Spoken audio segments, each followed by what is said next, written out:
Just want to go back to foreign affairs now. The US has asked us, as we know, to send a warship into the Red Sea to protect merchant vessels. Now, this is from those Houthi rebels who are attacking merchant shipping that's going through there. It's a request the federal government is still considering. Now, given the request is from our biggest ally, you wonder why the delay? And as I said on Friday, we need all the good friends we can get, given the region we're in.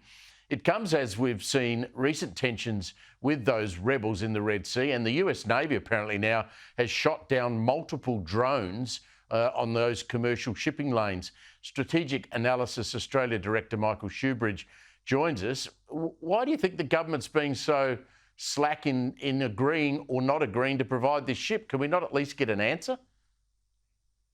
Well, Steve, one reason is that we've got a very small, ageing Navy, and under the Albanese government and the current Defence Department leadership, Australia won't get a single new warship for 10 years until 2033. So the cupboard's pretty bare.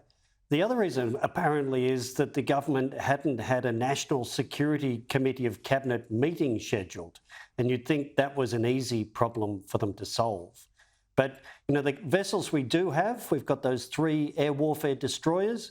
They're powerful vessels, but they're about to go into a major refit program.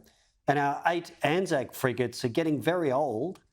And neither of these classes of ship is really well equipped to deal with armed drones. So on a practical level, we don't have enough ships. There's problems with crews for them.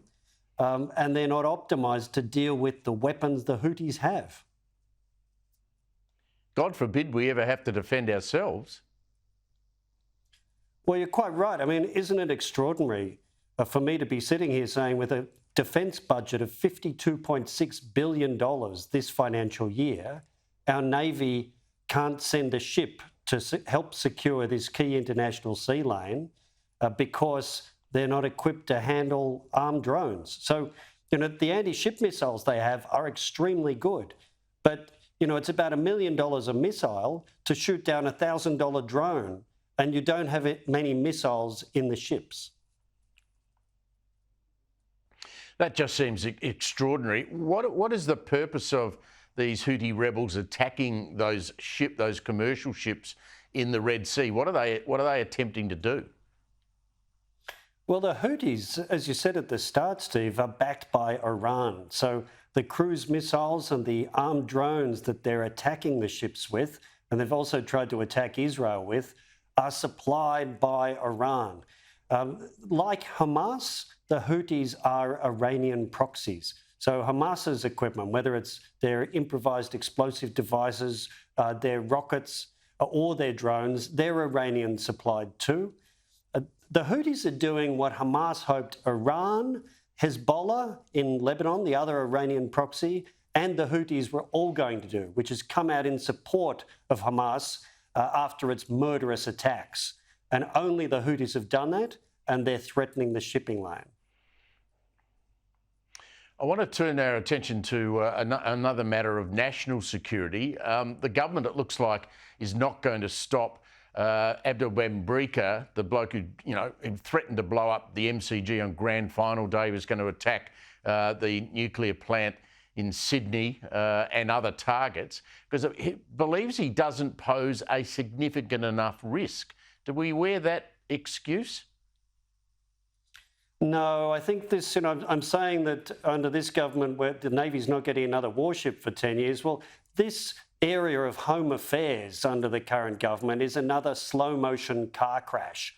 The problems we've seen with immigration detention and now with detention of convicted terrorists were hidden in plain sight. They were obvious that the government was going to face these challenges, and quick as a flash, they did nothing about it.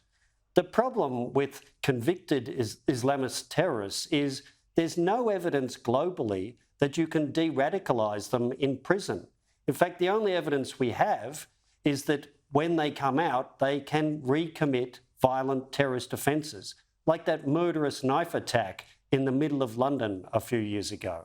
So the government knows this, and it just watched this problem emerge, and they had no answer. Now they're trying to make the best of it.